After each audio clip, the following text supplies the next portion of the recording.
Hey guys, it's that time of the season today to open up our trailers. So at the end of last year, I did a RV roof gutter hack where I show you how to cut up some pool noodles and put them over the downspouts so they won't poke through your RV cover and ruin it.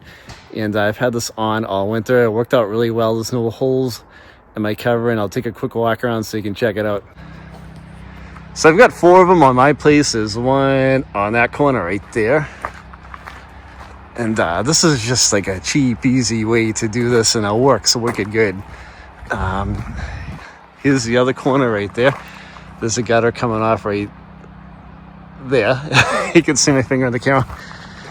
Then we go around the other side.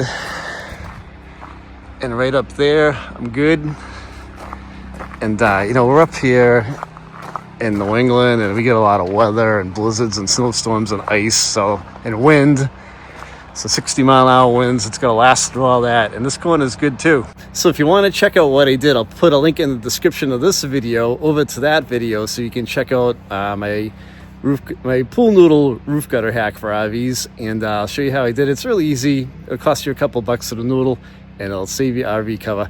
Thanks for checking us out as always. Don't forget to subscribe. And if you have a question or a comment, leave one. We'll reply back to it. Thanks for watching, guys.